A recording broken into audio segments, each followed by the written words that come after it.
오늘 함께 나누실 말씀은 이사야서 60장 10절에서 15절까지 말씀입니다. 말씀을 읽겠습니다.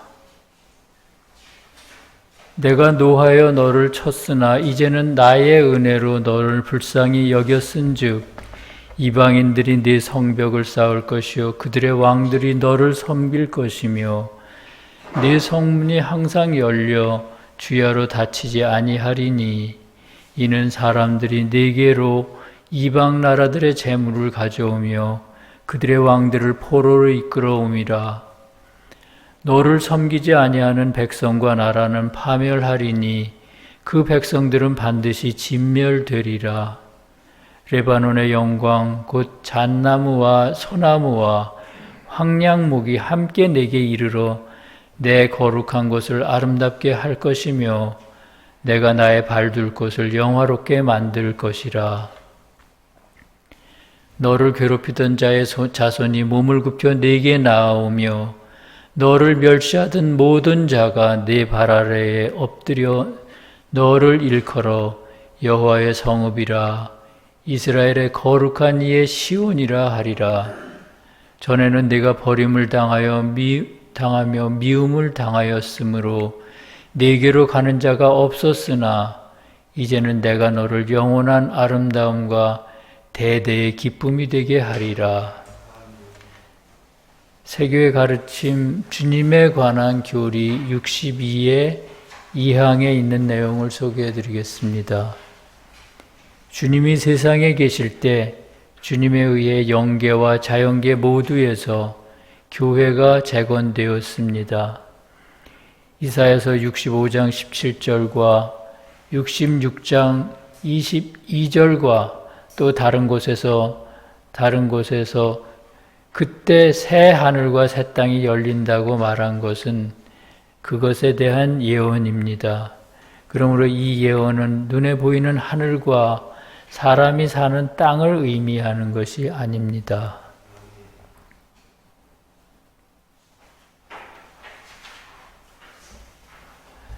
오늘은 교회가 타락할 때 주님께서는 어떻게 교회를 다시 회복시키는가 하는 것에 대해 말씀을 드리겠습니다.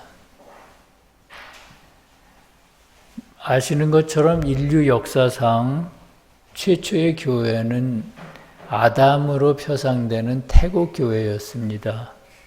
태국교회가 변질되자 주님께서는 의인 노아를 통해 새로운 교회인 고대교회를 세우십니다. 그리고 고대교회가 또 우상을 섬기기 시작했을 때 이번에는 아브라함 자손들을 통해 유대교회를 세우셨습니다. 유대교회가 인간의 몸을 입고 오신 주님을 십자가에 매달았을 때 주님은 그 교회를 폐하시고 다시 기독교회를 세우셨습니다. 그리고 기독교회가 말씀을 왜곡하여 믿음과 인애의 삶을 분리시켰을 때 마지막 새 교회를 세우셨습니다. 그 마지막 교회를 요한계시록에서는 하늘에서 내려오는 거룩한 성 새 예루살렘이라고 부릅니다. 본문을 통해서 주님이 어떻게 무너진 교회를 재건하시는지 살펴보겠습니다. 10절에서는 이렇게 말합니다. 내가 노하여 너를 쳤으나 이제는 나의 은혜로 너를 불쌍히 여겼은즉 이방인들이 네 성벽을 쌓을 것이요 그들의 왕들이 너를 섬길 것이다. 이 말씀은 변질된 교회가 문을 닫고 새로운 교회가 세워지는 모습을 나타내고 있습니다. 주님은 교회들이 주님을 배신한다고 해서 결코 노하시지 않습니다. 그러면 내가 노하여 너를 쳤다는 것은 무슨 뜻일까요? 주님이 교회를 치시는 것이 아니라 교회가 주님으로부터 멀어지는 것이고요. 그렇게 해서 스스로 파멸하는 것입니다. 주님은 또 너를 불쌍히 여겨 이방인들이 네 성벽을 쌓을 것이고 왕들이 너를 삼킬 것이라고 하셨습니다. 너를 불쌍히 여긴다는 것은 인간에 대한 주님의 사랑을 뜻하는데 주님의 사랑 중 가장 큰 사랑이 뭘까요? 부귀를 주시는 것일까요? 또 어떤 세상의 것들을 주시는 것일까요? 주님의 사랑은 그런 것이 그렇게 유한한 것을 주시는 것이 아닙니다. 주님의 사랑은 영원한 것을 주시는 것입니다. 그래서 주님의 가장 큰 사랑은 한순간도 지상에 교회의 부재를 용인하시지 않는 것입니다. 왜냐하면 교회를 통해 주시는 하나님의 말씀이 없으면 우리 인간들은 한 사람도 살 수가 없기 때문입니다. 어떤 분은 밥과 물만 있으면 살 수 있지 않느냐 이렇게 말씀하시는 분도 계십니다. 주님이 광야에서 시험을 받으실 때 마귀도 그런 말을 했습니다. 굶주린 주님을 향해서 마귀가 돌을 가르치면서 이 돌을 가지고 떡이 되게 하라 이렇게 주님을 유혹했습니다. 그때 주님이 뭐라고 하셨습니까? 사람이 떡으로만 살 것이 아니라 하나님의 입에서 나오는 말씀으로 산다 이렇게 말씀하셨습니다. 그러므로 내가 너를 불쌍히 여긴다는 것은 주님의 사랑을 의미하며 동시에 타락한 교회를 대신해서 새로운 교회를 세우시겠다는 그런 약속의 말씀입니다. 본문에는 이방인들이 네 성벽을 쌓을 것이요 그들의 왕들이 너를 섬길 것이라고 말했습니다.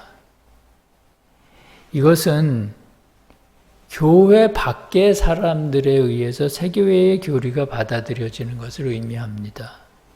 성벽은 세교회의 교리를 뜻하고 왕들은 진리를 뜻합니다.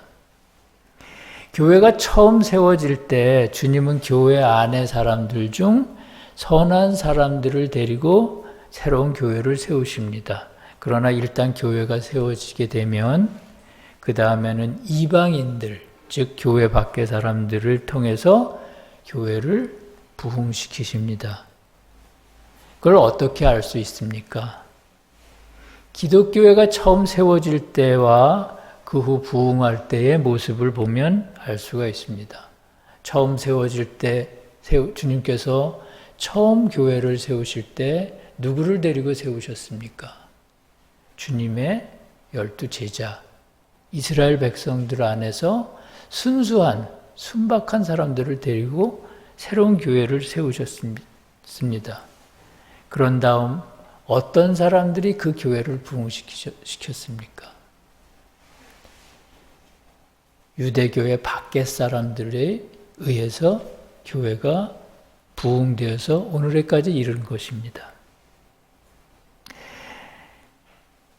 새 교회가 부흥되는 모습을 11절과 12절에서는 이렇게 말합니다.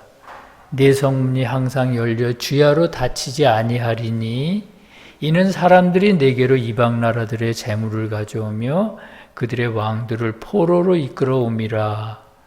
너를 섬기지 아니하는 백성과 나라는 파멸하리라. 이렇게 말합니다. 여기서 이방 나라들의 재물을 가져오며 그들의 왕들을 포로로 이끌어옴이라. 이렇게 한글 성경에 되어 있는데 원문에는 그렇게 되어 있지 않고요.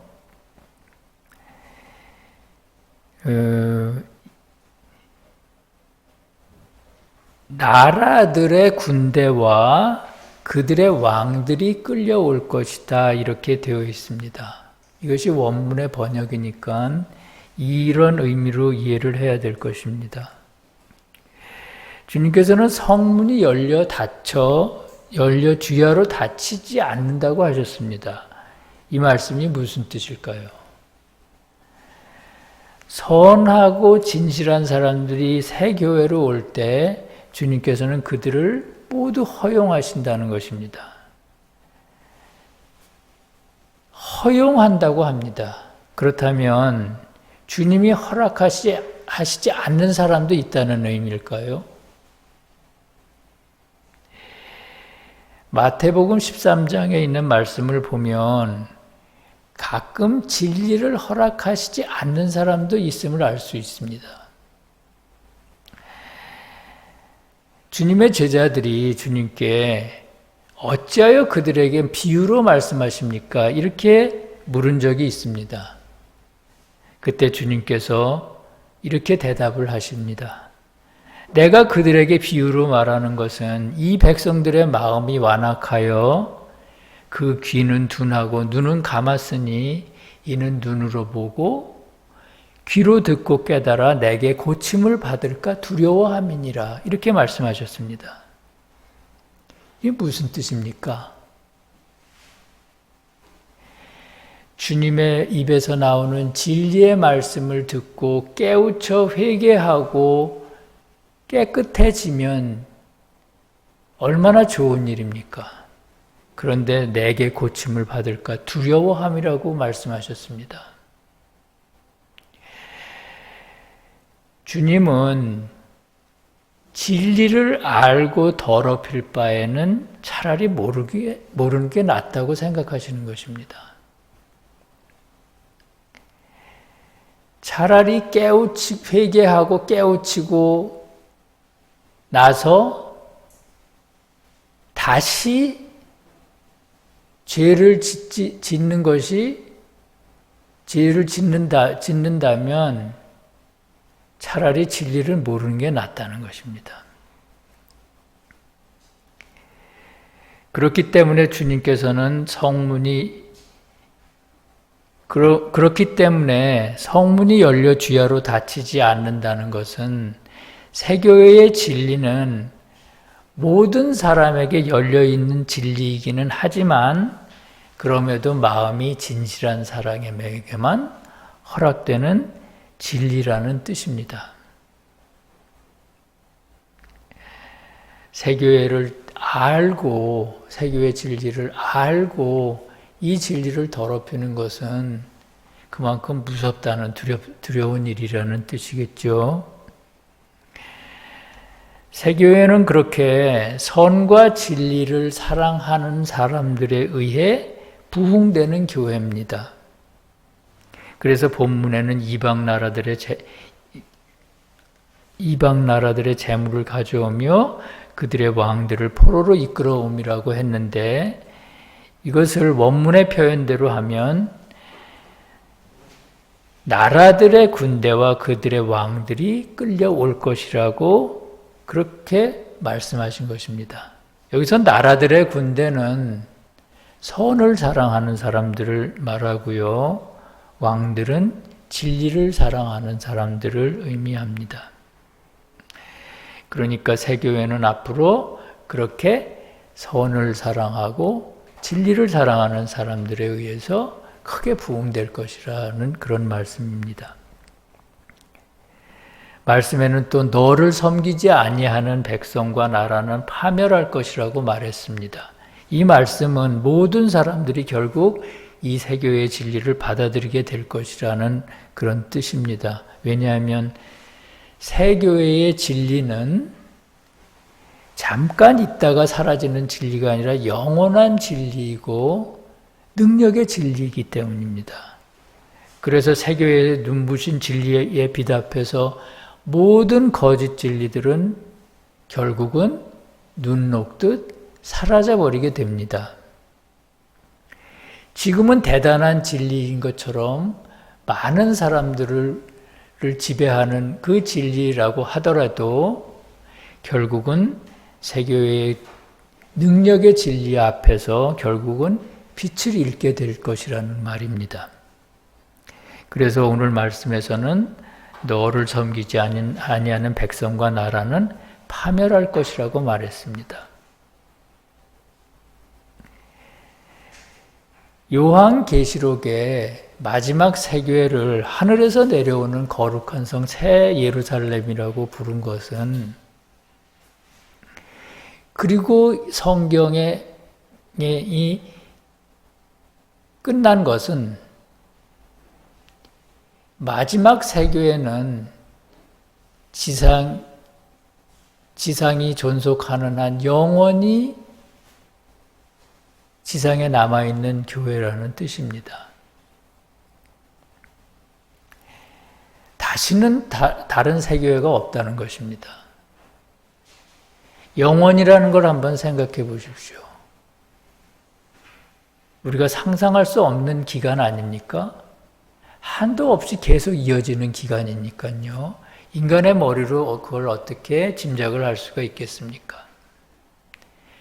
그렇게 새 교회의 진리는 계속되는 진리입니다. 왜냐하면 그것은 신성과 하나가 되신 부활하신 몸으로 표상되는 그런 완전한 진리, 완전한 능력의 진리이기 때문입니다.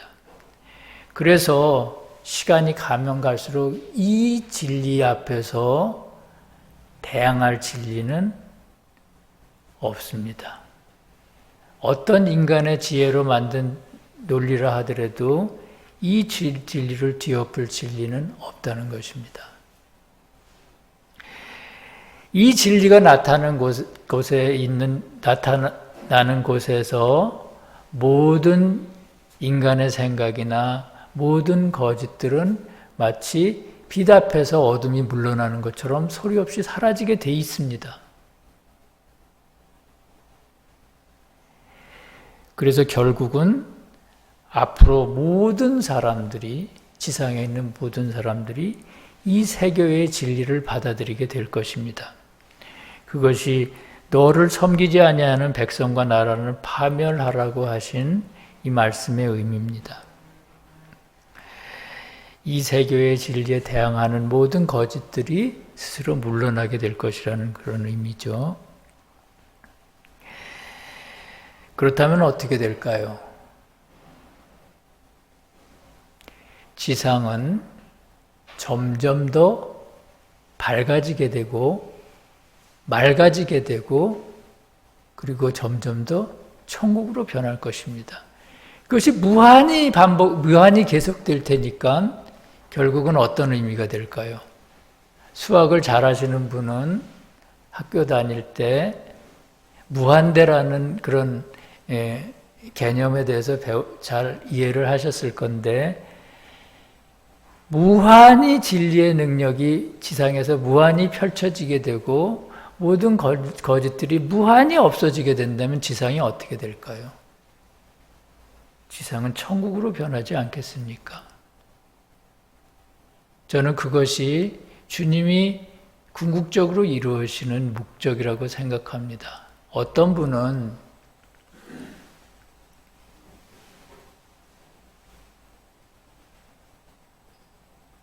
사후에 지옥에 가는 분이 있고 지옥에 가는 사람이 있고 천국에 가는 사람, 즉 구원을 받는 사람이 있고 구원을 받지 못하는 사람이 있으면 주님께서 실패하는 것이 아니냐, 이런 의문을 가지시는 분들이 가끔 있습니다.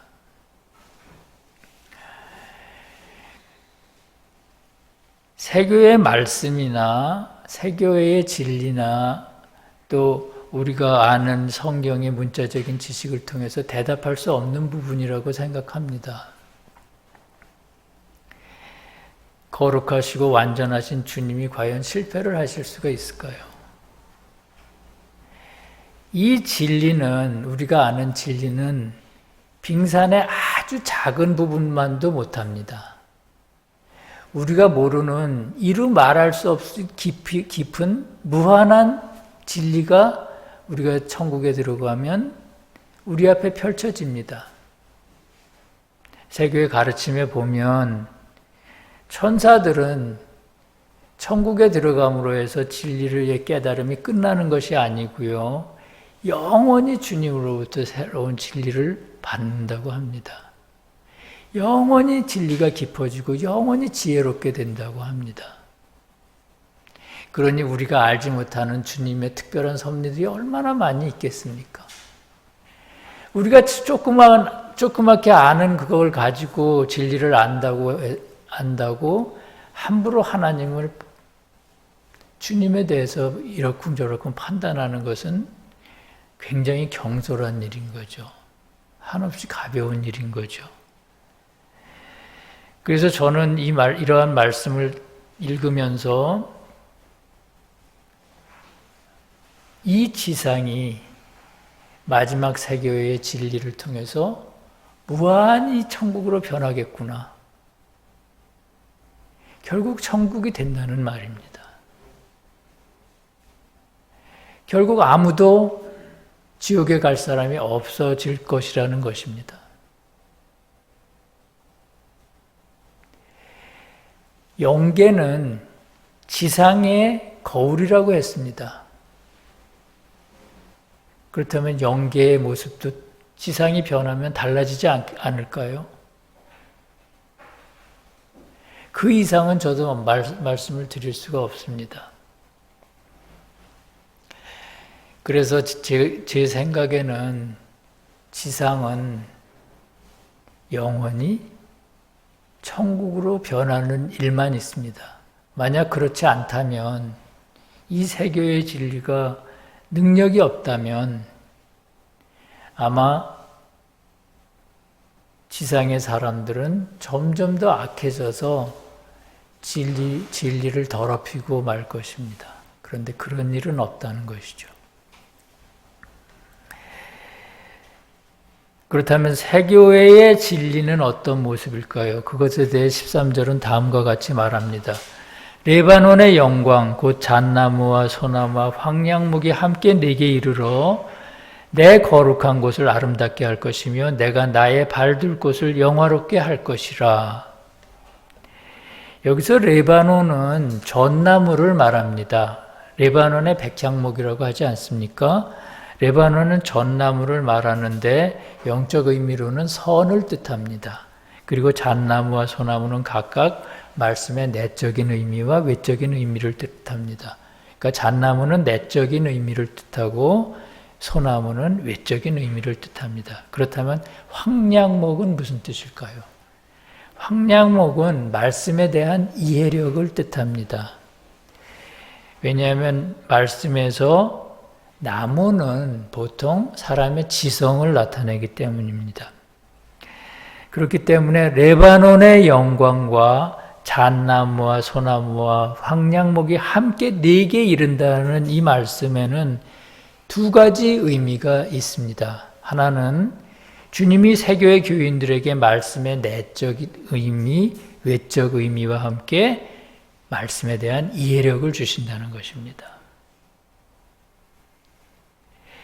세교회 분들이 아닌 분들은 말씀에 대해서 이 말씀을 전하면은 잘 이해를 못 하시는 분들이 많죠. 물론 익숙하지 않아서 그런 것일 수도 있지만, 그러나 세교회 분들이라면 주님께서 말씀에 대한 특별한 이해력을 주신다고 합니다. 레바논의 영광과 잣나무와 소나무와 황량목이 함께 내게 이른다는 말씀에는 또 다른 의미가 있습니다. 그것은 뭐냐 하면은 새 교회의 말씀 안에는 선이 들어 있으며 그러므로 능력이 있다는 뜻입니다. 왜냐하면 조금 전에 레바논의 영광에 대해서 말씀을 드렸는데 그 영적 의미는 선이라고 말씀을 드리지 않았습니까? 그래서 그 선이 말씀의 내적, 외적 의미 안에 함께 들어있다 그런 의미입니다. 그렇다면 왜 세교회의 말씀 안에는 선이 들어있을까요? 왜 세교회의 말씀을 그냥 지식이라고 하지 않고 진정한 진리라고 할까요? 그 이유는 마지막 새 교회의 말씀은 부활하신 주님의 신성한 몸과 같은 것이기 때문입니다. 주님은 어떤 분이십니까? 요한복음에는 말씀이 육신이 되어서 세상에 오신 분이라고 하지 않았습니까? 그렇기 때문에 주님, 부활하신 주님의 거룩한 신성한 몸은 말씀의 내적인 것을 담은 문자적인 뜻을 의미하고요. 그 안에 담긴 내적인 의미, 내적인 진리는 주님 안에 있는 신성을 의미합니다. 그 신성은 주님 안의 신성, 즉 주님 안에 계신 여호와는 어떤 분입니까? 선 자체이신 분입니다. 그래서 세교의 말씀 안에는 선이 들어있다고 하는 것입니다.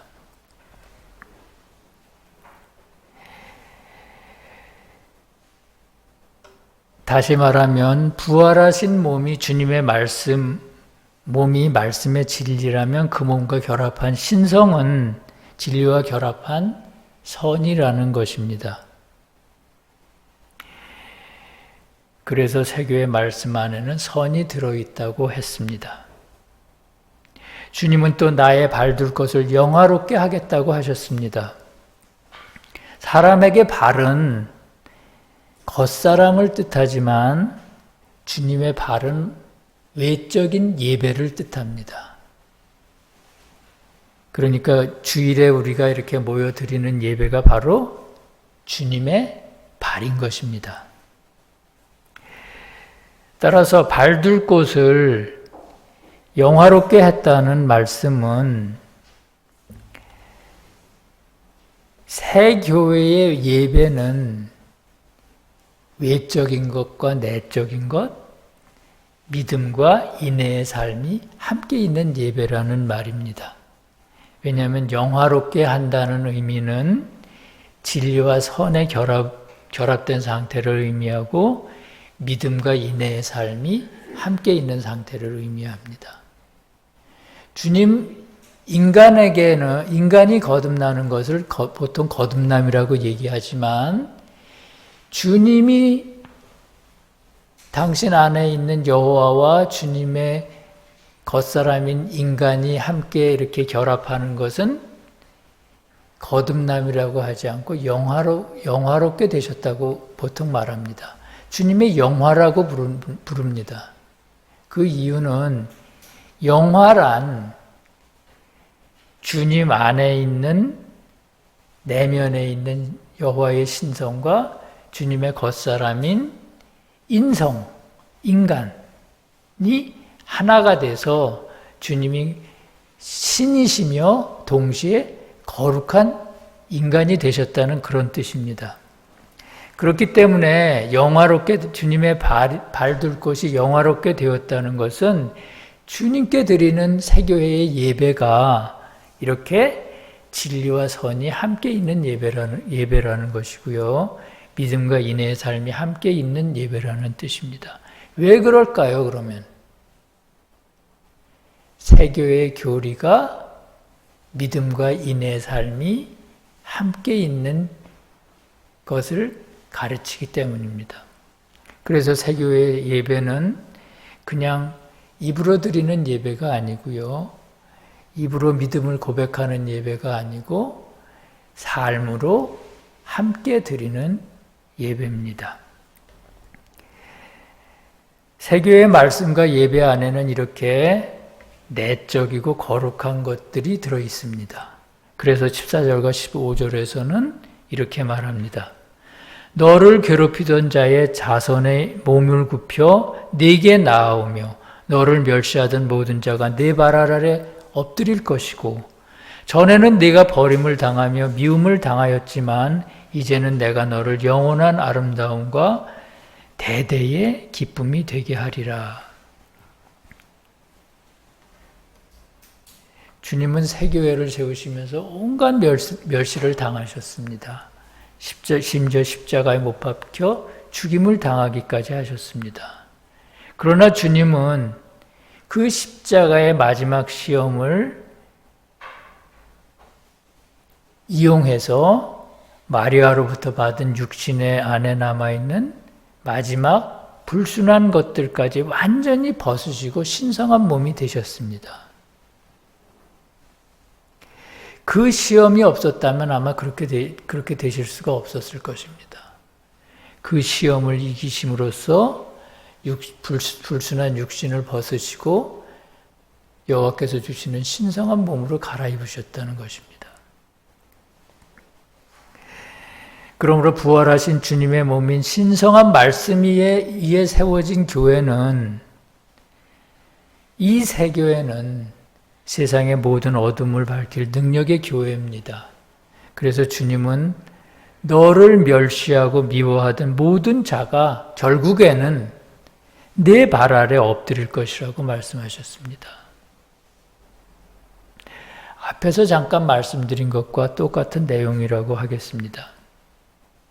세교회의 신성한 진리에 대항하는 모든 거짓 진리들은 결국은 스스로 망한다는 뜻입니다. 주님은 또 내가 너를 영원한 아름다움과 대대의 기쁨이 되게 하리라고 말씀하셨습니다.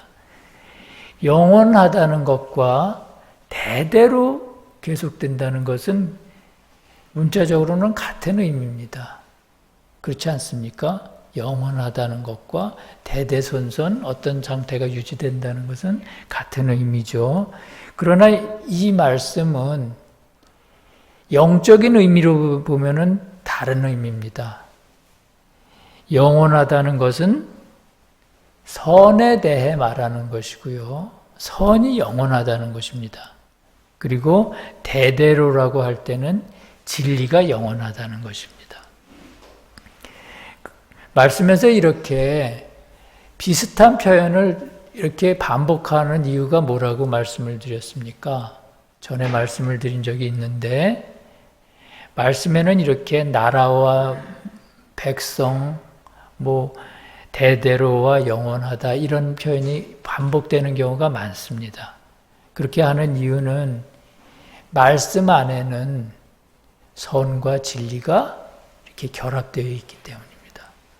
그래서 이 말씀을 제대로 배우고 실천하는 사람들은 믿음과 인내의 삶을 함께 가질 수 있게 되는 것입니다.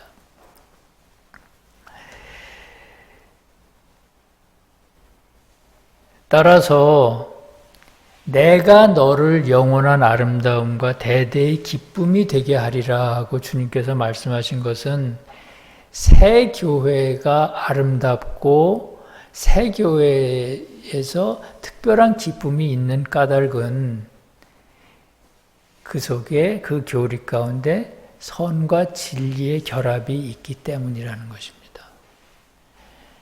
새 교회에는 선과 진리가 결합된 말씀이 있고요. 그 말씀으로부터 믿음과 인내의 삶이 있는 교회입니다. 그래서 새 교회는 아름답고 특별한 영적인 기쁨이 있는 교회입니다. 사랑하는 성도 여러분, 오늘은 교회들의 흥망성쇠와 마지막 새 교회의 모습에 대해 배웠습니다. 외부의 교회들이 세워졌다 무너지는 것을 반복하는 것처럼 우리들 마음속에 있는 교회들도 그렇게 무너졌다가 다시 일어서기를 반복합니다. 그럴 수밖에 없는 것은 사람의 마음속에는 진리에 대항하는 거짓과 악들이 가득해서 그것들이 완전히 없어질 때까지는 싸움이 그치지를 않기 때문입니다. 마치 이스라엘 백성들이 가나안에 정착하기까지 수많은 이방인들의 도전을 이겨낸 것처럼 우리도 그렇게 진리에 도전하는 악들을 이겨내야만 합니다. 때로는 악과 거짓의 힘에 밀려서 진리와 선을 모두 잃어버리고 넘어져 있을 때도 있습니다. 주님은 그때마다 우리 안에 남은 자를 데리고 새로운 교회를 다시 세우십니다.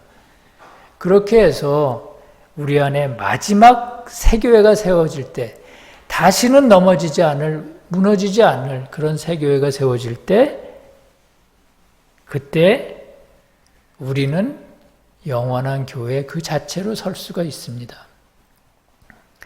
그리고 그때 주님께서 우리들의 그동안의 눈물을 닦아주십니다.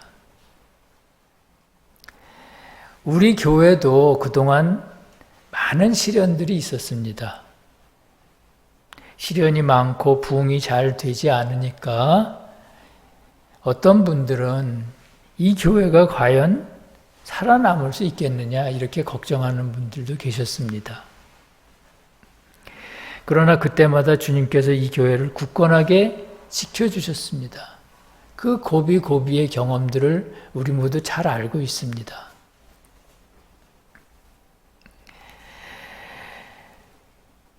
주님도 세상에 계실 때 얼마나 시험을 많이 겪으셨습니까? 내적으로도 시험을 당하셨고요. 그리고 외적으로도 지독한 시험을 겪으셨습니다. 내적으로는 불완전한 육신을 통해 들어오는 지옥의 도전을 이기셔야 했고요. 외적으로는 주님을 인정하지 않는 유대교회의 위선자들과 매일 싸우셔야 했습니다. 그렇게 이기신 주님의 능력이 이 세교회와 함께 계십니다. 천국의 비밀 1023항을 보면 시험을 통해 자아의 의지는 점점 죽고 자아의 의지가 죽는 만큼 주님께서 일하실 수 있는 여지가 생긴다고 합니다. 어려움이 있더라도 주님과 함께 시험에서 이기시기를 바랍니다. 가끔 시험에서 질 때가 있다 하더라도 그것이 전혀 무용한 것은 아닙니다. 왜냐하면 시험에서 짐으로써 자기에게 어떤 악이 있으며 왜 내가 시험에서 이기지 못하는가를 하는 그런 깨달음을 얻을 수 있기 때문입니다. 그래서 그렇기 때문에 시험에서 잘 견디면 점점 더 우리는 강해질 수가 있습니다. 주님께서 우리에게 말씀하십니다. 전에는 내가 버림을 당하며 미움을 당하였으므로 내게로 가는 자가 없었으나 이제는 내가 너를 영원한 아름다움과 대대의 기쁨이 되게 하리라. 주님의 그런 말씀을 믿으시기를 바랍니다. 아멘. 함께 기도하시겠습니다. 자비로우신 주님, 오늘도 거룩한 말씀으로 저희들을 일깨워 주시고 새로운 삶의 의지를 주심을 감사드립니다. 저희들의 마음속에는 진리에 대항하는 것들이 너무나 많습니다. 그래서 알게 또는 모르게 주님 앞에 죄를 지었습니다. 주님, 저희들의 죄를 용서하여 주시옵소서. 그리고 매일같이 새롭게 일어설 수 있도록 도와주시옵소서. 시험을 통해 저희가 깨닫게 되는 것은 저희들이 주님 앞에 낮아진다는 것이 참으로 어려운 일이라는 것입니다. 또 저희들이 얼마나 세상에 집착하고 있는가 하는 것을 깨닫습니다. 주님, 저희들을 자아와 세상으로부터 멀어지게 하시고 나보다 주님과 이웃을 더 사랑하도록 힘을 주시옵소서. 주님이 허락하신 마지막 세교의 진리를 통해서만 그러한 모든 일들을 이루어낼 수 있음을 저희가 믿사오니 주님 진리의 영으로 저희들과 함께 하시옵소서. 나라와 권세와 영광이 우리 주 예수님께 영원히 있사옵나이다. 아멘.